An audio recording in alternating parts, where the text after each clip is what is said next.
part ketiga, The Final. Setelah menculik Gyuri dan membuatnya pingsan, Daeol dan Mijung membawanya ke suatu tempat.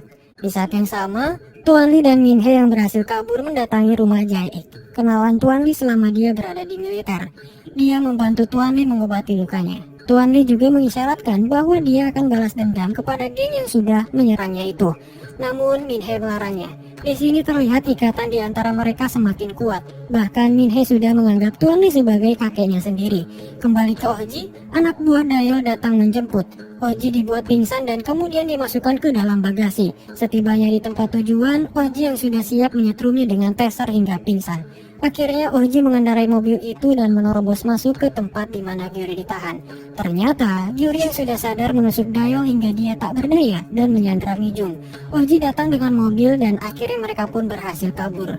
Setelah itu mereka membakar mobilnya untuk menghilangkan jejak dari investigasi polisi.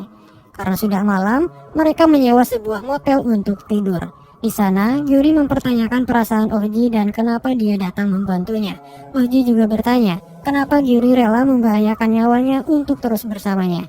Tanpa disadari, perasaan mereka berdua sudah tersampaikan dengan rasa kepedulian yang sangat dalam. Saat terlarut dalam kisah asmara mereka, tiba-tiba sirine meraung dari kejauhan, menghentikan mereka yang hendak berciuman. Menyadari itu hanya mobil ambulan, Oji mulai tertawa lepas tak terkendali. Tawa gila yang menggambarkan keputusasaan dan seketika berubah menjadi tenang saat dia bertanya, apa yang bisa mereka lakukan sekarang. Di pagi hari, Gyuri pergi tanpa berpamitan dan mengambil handphonenya Oji. Kembali ke Min Hee, saat dia terbangun di pagi hari, ternyata Tuan Lee sudah pergi. Temannya memerintahkan Min Hee untuk menunggu, namun dia menolak dan pergi ke kantor polisi.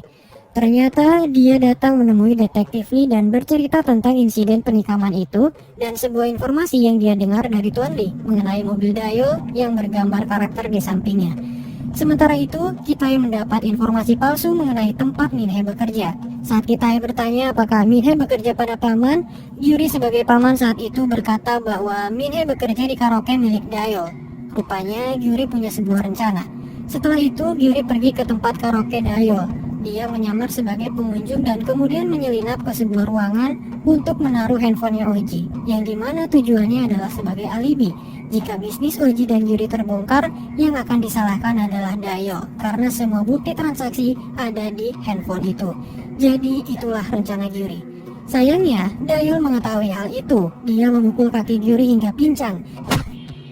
Tak diduga, ternyata Kitai bawa geng motor ke gedung karaoke itu untuk mencari Min Hee.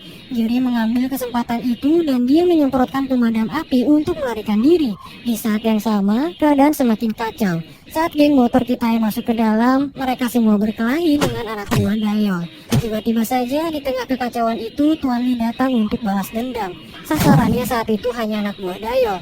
Satu persatu dari mereka berhasil ditumbangkan. Sementara itu, Daeol terus mengejar Gyuri. Meskipun Oji datang membantu, dia malah ikut tertangkap. Untung saja Tuan Lee datang menyelamatkan mereka. Dengan tubuh yang lemas dan berlumuran darah, dia terus mengejar Daeol. Di saat itu juga, Tuan Lee menyampaikan pesan kepada Oji untuk tidak bertemu lagi. Itu adalah salam perpisahan dari Tuan Lee.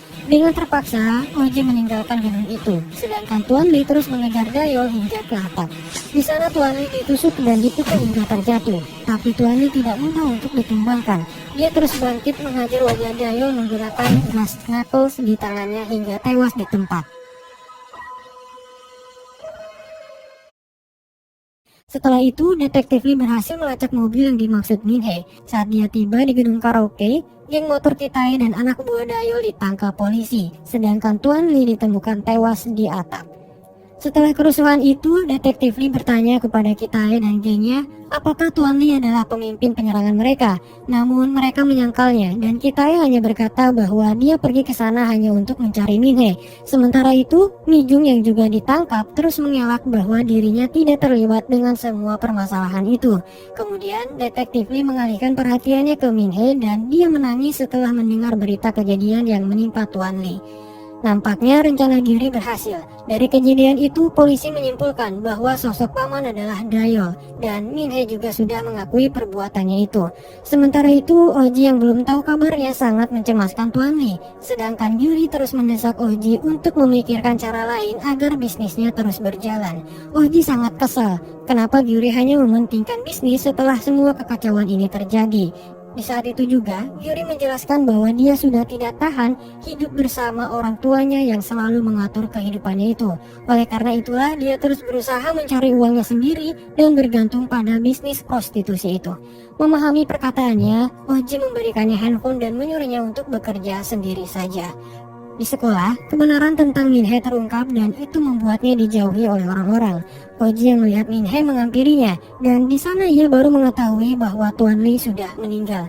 Sementara itu, Gyuri memeras orang tuanya untuk memberikannya uang. Dia mengancam mereka dengan rekaman Tairin yang terlibat perdagangan seks saat bekerja dengan paman.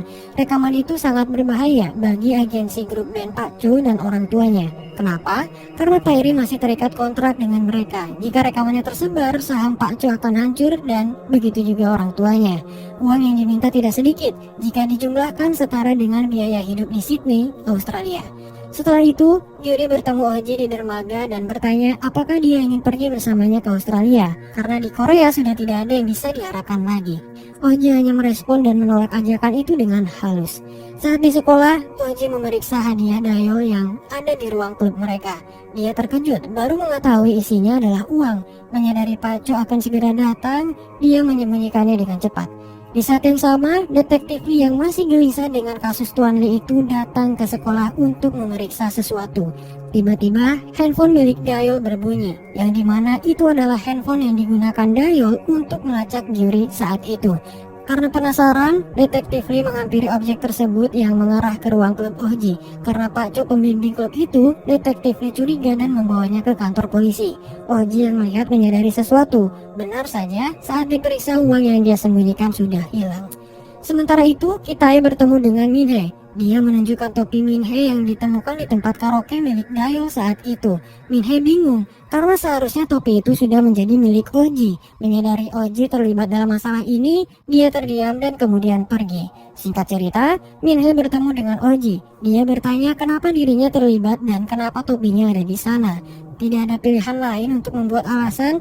Oji berlutut minta maaf atas segalanya dan mengakui bahwa dirinya adalah paman. Seketika Minhe pergi sembari menahan amarahnya. Ternyata Minhe sudah merekam audio pengakuannya Oji. Mengetahui hal itu, dia memohon kepada Minhe untuk menghapusnya. Minhe yang terus menolak membuat Oji emosi dan tak sengaja melemparkannya ke bawah tangga. Minhe terbaring dengan kepala yang berdarah. Oji segera mengambil handphone itu dan pergi meninggalkannya. Setelah itu, dia menelpon Gyuri dan menerima ajakannya pergi ke Australia. Di saat yang sama, kita pergi ke suatu tempat dan berbicara kepada Mijung karena mereka memang sudah saling mengenal sebelumnya.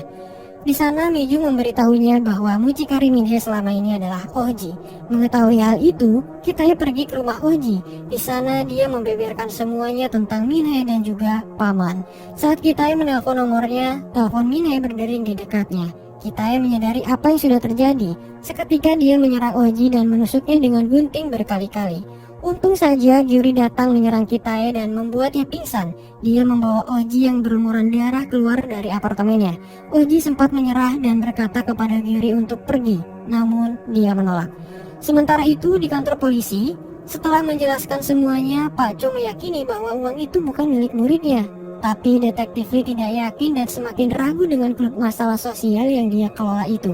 Akhirnya mereka berdua pergi ke rumah Oji untuk memeriksanya.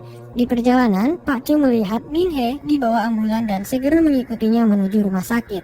Sementara itu, detektif Lee yang tiba di rumah Oji tidak menemukan siapapun. Bahkan kita yang sempat pingsan ternyata sudah pergi entah kemana. Detektif Lee mengikuti jejak darah di apartemen itu. Namun nampaknya Oji dan Gyuri berhasil melarikan diri dan series ini pun diakhiri dengan pemandangan kota Seoul yang indah.